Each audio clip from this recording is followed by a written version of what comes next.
Hello dear viewers, welcome back on my channel quick learning with ease. I hope आप सभी बहुत अच्छे होंगे और इंटरव्यू की प्रिपरेशन काफ़ी अच्छे से कर रहे होंगे।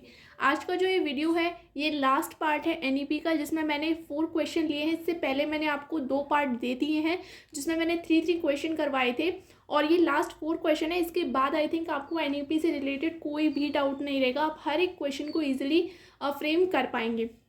तो ये है, जैसे फर्स्ट है एनईपी 2020 द्वारा लाए गए चेंजेस और टारगेट्स को बताएं। तो देखिए, आपको अगर इलेबोरेटेड मैनर में तो आप बता सकते हैं, जैसे एफएलएन है, बहुत सारी चीज़ें इसमें जोड़ी गई हैं। लेकिन आपसे सिंपली अगर पूछा जाए कि इसके टारगेट्स बता दीजिए कि क्या हैं और क्या क्या चेंजेस किए गए हैं, आप मेन बता दीजिए, तो आप कैसे बताएंगे। मैंने आपको यहाँ पे टोटल 10 पॉइंट्स बताए हैं, तो आप 10 में से वहाँ पे आप 2-3 आप इतने भी बताएंगे तो चलेगा। लेकिन हाँ, आप शॉर्ट वे में कैसे बता सकते हो कि आप एलेबोरेट ना करो हर चीज़ को। तो देखिए, सबसे पहले स्कूल लेवल पे क्या चेंज हुआ है। तो the first transformational endeavour of NEP 2020 is to universalise education from pre school level to secondary level with 100% gross enrolment ratio by 2030। तो स्कूल लेवल पे ये चेंज किया गया है कि जो यूनिवर्सलाइजेशन ऑफ एजुकेशन करना है, हमको सार्वभौमिकरण करना है और 2030 तक हमको जो हमारा ग्रॉस एनरोलमेंट रेशियो है उसको 100% करना है। सेकेंड है the ECCE provision mandates that adequate school facilities be provided to all children between age group 3 to 6 by 2025। मतलब ये कहा गया है कि जो अर्ली चाइल्डहुड केयर एजुकेशन है वो बच्चों को मिलनी चाहिए। 3 से जो 6 वर्ष के जो बच्चे हैं, इस एज के जो बच्चे हैं, तो 2025 तक ये एम रखा गया है कि उनको हम early childhood care education provide कर पाएँ। Bringing back to 2 crore out of school children, तो हम 2 करोड़ जो आउट ऑफ स्कूल चिल्ड्रन हैं उनको स्कूल में वापस ला पाएँ। The national mission of FLN requires school to focus on early education and mathematical skills from grade 1 to 3 by 2005। मतलब 2025 तक क्या है, जो FLN का जो मिशन है, नेशनल मिशन है FLN foundational literacy and numeracy, तो वो क्या है, उसका फोकस है कि जो बच्चों की अर्ली लैंग्वेज है और जो अर्ली मैथमेटिकल स्किल्स हैं जो कि हमको 1 to 3rd ग्रेड तक क्या करने, 2025 तक पूरे करने की, उनमें एक मैथमेटिकल स्किल हो और जो लैंग्वेज स्किल है वो हम डेवलप कर पाएँ। Next is strong commitment to safeguarding Indian culture home language till grade 5 preferably grade 8। ये कहा गया है कि मतलब ये कहा गया है कि जो 5th क्लास है टिल ग्रेड, तो हमको जो मीडियम है वो हिंदी रखना ही है। अगर हो सके तो हम 8th क्लास तक भी रख सकते हैं। Next 360 degree holistic progress card की बात की गई है, ये आपको पता है, और परख असेसमेंट की बात की गई है। ठीक है, इसके बाद नेक्स्ट है no hard separation between the academic and vocational streams. तो वोकेशनल और एकेडमिक स्ट्रीम्स में कोई सेपरेट हार्ड सेपरेशन नहीं किया गया है। मीन्स ऐसा नहीं कि एकेडमिक वाले बच्चे अलग होंगे, वोकेशनल वाले बच्चे अलग होंगे। यहाँ पे ये कहा गया है कि हर बच्चे को क्या है, ये आपको मैं आगे बताऊंगी कि एकेडमिक के साथ वोकेशनल होना बहुत ज़्यादा ज़रूरी है एक सब्जेक्ट। तो आगे देखते हैं। एक ये यहाँ पे ऐप है, ए कार्डरू करके वेबसाइट भी है। Best online platform offer free access to multidisciplinary modules that help user to build unique career for future jobs. तो एक ए कार्डरू वेबसाइट की बात की गई है यहाँ पे, जिसपे क्या है, आपको फ्री मल्टी जो भी डिसिप्लिनरी मॉड्यूल्स हैं, ठीक है, तो यहाँ पे आप क्या कर सकते हैं, फ्री आपको यहाँ पर रजिस्ट्रेशन कर सकते हैं और जो भी आपके कैरियर पाथ है आप उनके बारे में जान सकते हैं, ये आपको गाइड करेगा। ठीक है, तो इस तरह की बात की गई। नेक्स्ट देखिए, higher education institution shall aim to became multidisciplinary institution by 2040। तो जो भी हायर इंस्टीट्यूशंस हैं, हायर एजुकेशन इंस्टीट्यूशंस हैं, उनको मल्टी डिसिप्लिनरी करने की बात की गई है 2040 तक। और 2030 तक ये एम रखा गया है कि हर एक स्टेट में at least 1 disciplinary multi disciplinary college हो। मतलब ऐसा दूर दूर नहीं, मतलब हर एक नियर बाय स्टेट में हो। ठीक है, और 2040 तक तो हर एक स्टेट में हो। The present complex nomenclature of higher institution in the country such as, जैसे कि क्या है, 4 तरह के हायर इंस्टीट्यूशंस होते हैं हमारे यहाँ। जैसे डीम्ड टू बी यूनिवर्सिटीज़ हैं, कुछ एफिलिएटिंग यूनिवर्सिटीज़ हैं, कुछ एफिलिएटिंग टेक्निकल यूनिवर्सिटीज़ हैं, कुछ यूनिटरी यूनिवर्सिटीज़ हैं। तो ये टाइप की यूनिवर्सिटीज़ है। तो इन सबको हटा के क्या किया गया है, सिर्फ एक नाम यूज़ किया जाएगा, university. Change to be replace by university on fulfilling the criteria as per norms. अब ये जो भी यूनिवर्सिटीज़ हैं, ये जो भी नॉर्म फॉलो करती हैं, जो भी कोर्स फॉलो करती हैं, तो इनके आधार पे क्या है, इनको वो यूनिवर्सिटी का दर्जा दे दिया जाएगा। ये सब हटा दिया जाएगा कि deemed to be affiliating technical, ये सब हटा दिया जाएगा। नेक्स्ट है नेशनल स्कॉलरशिप पोर्टल। तो ये एक NSP है जो कि SC ST OBC या फिर जो सोशल इकोनॉमिक डिसएडवांटेज ग्रुप्स हैं, तो उनमें क्या है, ये स्कॉलरशिप प्रोवाइड करेगी नेशनल स्कॉलरशिप पोर्टल। तो ये इंपॉर्टेंट चेंजेस थे नेशनल एजुकेशन पॉलिसी 2020 के। अगर आप इनको बताना चाहें, अगर आपसे पूछे जाएं कि आप चेंजेस बताइए। नेक्स्ट आप बात कर लेते हैं एनईपी 2020 में कला व साहित्य एवं भाषा संस्कृति के संवर्धन में किन पहलों को शामिल किया गया है। तो देखिए NEP 2020 art culture, Indian heritage और इंडियन कल्चर की काफ़ी ज़्यादा बात करती है, उसे आगे बढ़ाने की बात करती है। क्योंकि हम क्या हैं, जैसे कि हमारा देश पहले क्या है, विश्व गुरु की उपाधि थी इसके पास, तो विश्व गुरु की उपाधि को वापस से लेने के लिए, मतलब वापस से पाने के लिए क्या क्या चेंजेस किए गए हैं। बहुत सारे चेंजेस यहाँ पे किए गए हैं, जैसे heritage, language, Indian culture, art, इसका मीन ये है साहित्य एवं भाषा संस्कृति संवर्धन।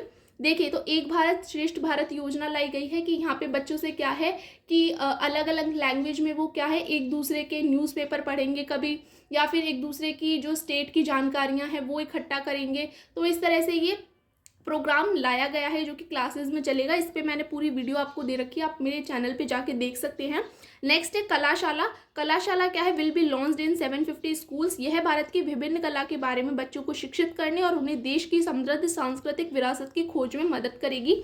तो ये कलाशाला प्रोग्राम लॉन्च किया गया है 750 स्कूल में, जिसमें बच्चे क्या है अपने देश की विभिन्न कलाओं के बारे में, अपनी सांस्कृतिक विरासत के बारे में ये सब जानेंगे। नेक्स्ट है बुक प्रमोशन पॉलिसी। तो ये क्या is an extensive initiative will be taken to increase the accessibility and availability of learning materials. तो बुक प्रमोशन पॉलिसी क्या है कि बच्चों में पढ़ने की भावना, और जितने भी हमारे जैसे आदिवासी समाज है या फिर जो भी मतलब आप कह लो आदिवासी समाज है, या फिर कोई भी सामाजिक घटनाएं हैं जो कि बहुत अच्छी हैं, जिनके कार्य बहुत अच्छे हैं, तो वो क्या है छोटे लेखक हैं, तो उन सब की बुक्स को मतलब प्रमोट करने के लिए कि लोग एक अच्छा कंटेंट पढ़ पाएँ, लोगों में पढ़ने की जो इच्छा है वो जग पाए। या फिर अब कहते हैं ना फ़ोन में लोग ज़्यादा लगे रहते हैं, पढ़ने की जो वो एक हॉबी होती थी लोगों की वो ख़त्म होती जा रही है कहीं ना कहीं। तो उन्हें अच्छी बुक मिल पाएँ, अच्छी वो अपने देश के बारे में जान पाएँ, अपने कल्चर के बारे में जान पाएँ, ठीक है, अपने जितने भी महापुरुष हैं उनके बारे में जान पाएँ। तो इन सब चीज़ों के लिए क्या, और बच्चे भी क्या है, एक बच्चों की भी एक्सेस हो एजुकेशन तक, बुक की तरफ, मतलब ऐसा नहीं कि कोई बच्चा अगर पढ़ना चाहता है तो उसकी एक्सेस ही नहीं है कि वो बुक खरीद सके या फिर कुछ इस तरह। तो ये बुक प्रमोशन पॉलिसी लाई जाएगी। तो ये आपकी क्या है साहित्य के क्षेत्र में हो गई बुक प्रमोशन पॉलिसी। कला और संस्कृति के लिए आपकी कलाशाला हो गई। और एक भारत श्रेष्ठ भारत भी क्या है, हमारी जो देश की कलाएं हैं उनके बारे में बच्चों को जानने के लिए, कि बच्चे जाने, एक दूसरे के स्टेट के बारे में जाने, एक दूसरे के स्टेट के त्योहारों के बारे में जाने। ऐसा ना हो कि एक बच्चा पंजाब का है और एक बच्चा यूपी का है, तो वो अपने ही यूपी के बारे में जानता है, वो पंजाब के बारे में कुछ नहीं जानता, तो वो वहाँ के त्यौहार, वो वहाँ की हर एक कला को जाने। तो इस तरह से एक भारत श्रेष्ठ भारत योजना आई हुई है। नेक्स्ट बात कर लेते हैं। नेक्स्ट है कि एनईपी 2020 में चैलेंजेस को बताएं या ड्रॉबैक्स को बताएं। अब हमने एनईपी की जो भी अच्छी बातें थी, बहुत अच्छी बातें वो सब कर ली, लेकिन इसके कुछ ड्रॉबैक्स भी हैं जो कि क्या है, प्रैक्टिकल बेसिस पे इनको फॉलो करना बहुत ही ज़्यादा मुश्किल है। सबसे पहला ड्रॉबैक क्या है, teaching in mother tongue as India has 22 scheduled language and innumerable dialects. मतलब इंडिया के अंदर ये कहा गया है जैसे कि एनईपी 2020 में क्या आपको 5th क्लास तक क्या है बच्चे की होम लैंग्वेज में पढ़ाना है, प्रेफरेबली आपको 8th क्लास तक पढ़ाना है। तो हमारी जो इंडिया है उसमें 22 लैंग्वेजेस हैं और रीजनल लैंग्वेजेस तो काफ़ी सारी हैं। तो इस तरह से अगर कोई बच्चा महाराष्ट्र का है और वो 5वीं क्लास तक महाराष्ट्र में पढ़ा, लेकिन वो किसी वजह से उसके पापा का या तो ट्रांसफ़र हो जाता है, तो वो महाराष्ट्र से कहीं दूसरी जगह चला जाता है, तो वहाँ जाके वो दूसरी लैंग्वेज में बिल्कुल भी कॉपरेट नहीं कर पाएगा, क्योंकि वो 5वीं क्लास तक महाराष्ट्र में नहीं पढ़ा है, तो उसे महाराष्ट्रियन लैंग्वेज ही आती है। तो इस तरह से ये प्रॉब्लम है, ठीक है। Widening the gap between learners after 5th standard in government school will widen the gap with the private school that have been providing education in English since beginning. Means ये है कि अगर कोई बच्चा गवर्नमेंट स्कूल में पढ़ रहा है तो प्रेफरेबली वो हिंदी में ही पढ़ रहा होगा 5th क्लास तक, लेकिन वो अगर इंग्लिश मीडियम स्कूल में एडमिशन लेता है 6th क्लास में, तो उसके लिए इंग्लिश में सीखना इतना ज़्यादा मतलब बहुत ज़्यादा ही कठिन, डिफ़िकल्ट हो जाएगा कि वो क्या है अडेप्ट नहीं कर पाएगा उसके अंदर। नेक्स्ट है challenges of digital divide in rural areas where not everyone can afford smartphone. तो क्या है, रूरल एरियाज में हर किसी बच्चे के पास क्या है स्मार्टफोन नहीं है, या जो भी आप डिजिटलाइजेशन कर रहे हो एजुकेशन का, तो उन पे प्रॉपर इंफ्रास्ट्रक्चर नहीं है वैसा, या इक्विपमेंट्स नहीं है वैसे। तो problem is further compounded bye poor IT infrastructure of government run school which will create implementation issues in the digitalisation of education. आप डिजिटलाइज कर रहे हो लेकिन बच्चों के पास अगर फ़ोन ही नहीं है, टैबलेट, लैपटॉप कुछ नहीं है, तो वो बच्चे जो रूरल एरियाज़ में जो गवर्नमेंट स्कूल में है तो वो तो इस एजुकेशन का फ़ायदा बिल्कुल भी नहीं उठा पाएंगे। तो ये चैलेंजेस हैं कुछ NEP 2020 के। नेक्स्ट बात कर लेते हैं कि NEP 2020 में वोकलाइजेशन ऑफ एजुकेशन की बात की गई है। क्या इससे पहले वोकल एजुकेशन हमारे एजुकेशन सिस्टम में नहीं थी?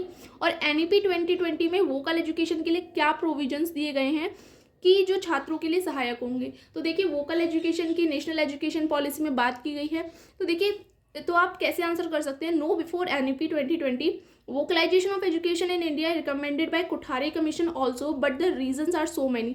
मतलब कोठारी कमीशन ने जो फर्स्टली क्या है, इंडिया में वोकलाइजेशन ऑफ एजुकेशन की बात की थी, लेकिन वो इम्प्लीमेंट नहीं हो पाई। क्यों नहीं हो पाई? तो उसके कुछ रीजंस थे, वो अब हम जान लेते हैं। तो देखिए, सबसे पहला रीज़न था poor quality of main stream education की। पुअर क्वालिटी ऑफ मेन मतलब स्कूल में ऐसी कोई शिक्षा नहीं हमको दी जा रही है, पहली बात तो ये है। Limited access and capacity of current VET, मतलब कि कैपेसिटी मतलब लिमिटेड एक्सेस है, बहुत बच्चों को तो पता ही नहीं है वोकलाइजेशन, क्योंकि स्कूल में ऐसी शिक्षा दी ही नहीं जाती है, तो वो किसी काम को करने के बारे में जानते ही नहीं है। ठीक है, तो ये वोकल एजुकेशन ट्रेनिंग है, ये वेट की फुल फॉर्म। नेक्स्ट है higher drop out rate at secondary level. तो सेकेंडरी लेवल तक आते आते बच्चे क्या है, स्कूल से निकल जाते हैं, तो वोकल एजुकेशन से तो फिर उनका कोई लेना देना है ही नहीं, तो कैसे सिखाई जाए? तो that's why vocalisation of education in India somehow poor. इसीलिए हमारा क्या, वोकलाइजेशन ऑफ इंडिया क्या है, बहुत पुअर है। और इस वोकलाइजेशन एजुकेशन में हमारा इंडिया है वो केवल 5% का ही स्टैंड करता है। इसीलिए शायद हमारा जो देश है वो कह सकते हैं टेक्नोलॉजी में इतना ज़्यादा पीछे है, और जो हमारे और जो देश हैं वो टेक्नोलॉजी में काफ़ी आगे भी हैं। नेक्स्ट, अब NEP ने क्या स्टेप्स लिए हैं?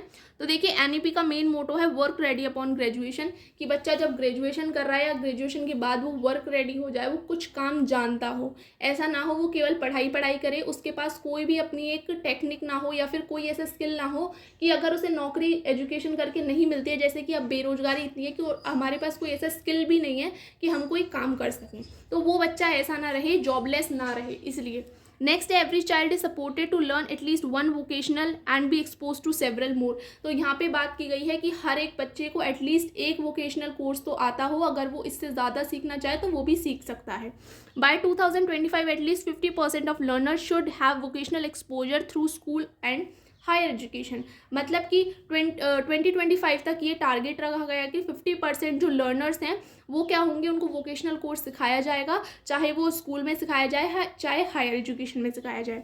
नेक्स्ट है DOSER, मतलब department of school education and literacy is implementing the scheme of vocalisation of school education under the centrally sponsored scheme Samagra Shiksha by alignment it with the aims of skill India mission. तो ये जो department of school education और literacy है, तो ये एक scheme implement कर रही है जिसमें ये वोकलाइजेशन ऑफ स्कूल एजुकेशन, मतलब जो स्कूल एजुकेशन है उसमें वोकल एजुकेशन को ऐड करेगी under the centrally sponsored scheme. ये इसके संग काम करेगी समग्र शिक्षा के साथ by aligning in it with aim of skill India mission. जैसे कि आप प्रधानमंत्री कौशल विकास योजना के बारे में भी जानते होंगे, तो ये कुछ उसी से रिलेटेड है। Next, at secondary level class 11th and 12th, ठीक है, vocational courses are offered as compulsory elective subject. तो ये जो 11th और 12th क्लास है, तो यहाँ पे क्या है, कंपलसरी कर दिए जाएंगे सब्जेक्ट। देखिए, आपको पता है कि जो हमारी वोकेशनल एजुकेशन है वो आपको ग्रेड 6 से देना शुरू कर दी जाएगी, और जो 11th और 12th है यहाँ पे क्या है, आपका एक वोकेशनल सब्जेक्ट कंपलसरी कर दिया जाएगा। नेक्स्ट, एक कर्मा पोर्टल के बारे में बात की गई है, जो all India council for technical education है, वो लॉन्च कर रहा है इस स्कीम को, कर्मा पोर्टल को। इसमें क्या है, अप्रूव्ड इंस्टीट्यूशन और centrally funded technical institution under this scheme institution are approved for providing skill training as per NSQF to school dropout students pursuing their degree or diploma and to willing school student of CBSE state board। तो ये जो Karma portal है ये AICTE द्वारा launch किया जाएगा, जिसमें क्या है, आपको जो स्किल ट्रेनिंग दी जाएगी, जो भी स्कूल ड्रॉप आउट्स हैं या फिर जो भी डिग्री डिप्लोमा कर रहे हैं या ऐसे स्टूडेंट्स जो भी CBSE या स्टेट बोर्ड में पढ़ रहे हैं, लेकिन ये 10th क्लास के बाद दी जाएगी। इस पर आप रजिस्ट्रेशन कर सकते हो, यहाँ से आपको एक सर्टिफिकेट भी मिलेगा। तो अब क्या है, हर बच्चे को एकेडमिक के साथ क्या है, वोकेशनल एजुकेशन की ट्रेनिंग यहाँ पे दी जाएगी। अब ये कंपलसरी कर दिया गया है। और कर्मा की फुल फॉर्म आप जान लीजिए, Kaushal augmentation and restructuring mission of AICTE। Okay. तो आई होप आपको ये जो भी वोकेशनल से रिलेटेड जो भी आर्ट एंड कल्चर से एनईपी में क्या चेंजेस हुए हैं, ड्रॉबैक्स और एनईपी में क्या चेंजेस लाए गए, ये तो आपको पता होगी कि 10+2 के सिस्टम को 5+3+3+4 के सिस्टम में चेंज किया। तो ये ऑल ओवर सारे चेंजेस जितने भी क्वेश्चन हो सकते थे, आपसे पूछे जा सकते थे, मैंने वो कंप्लीट करा दिए हैं। और ये 3 वीडियो के बाद आई डोंट थिंक सो कि आपको कोई भी अब डाउट बचा होगा और आपसे कोई क्वेश्चन पूछा जाए तो आपको उसका आंसर नहीं आता होगा। इससे पहले भी मैंने एनईपी से रिलेटेड 2 वीडियो और बनाई थी, उसका लिंक भी मैं आपको दे दूँगी, जो कि शायद फैक्चुअल थी थोड़ी, कि फैक्ट्स क्या क्या है, कब लॉन्च हुई है, कैसे लॉन्च हुई, किसने लॉन्च की है, तो आप वो भी देख लीजिएगा। और एनईपी यहाँ पे कंप्लीट होती है। इतना अगर आप एनईपी के बारे में जानते हैं तो बहुत जानते हैं। और आई होप आपको आज का वीडियो इन्फॉर्मेटिव लगा होगा, और वीडियो अगर अच्छा लगा है तो चैनल को लाइक शेयर सब्सक्राइब करना बिल्कुल मत भूलना इसी तरह के इन्फॉर्मेटिव वीडियोज़ के लिए। Thank you.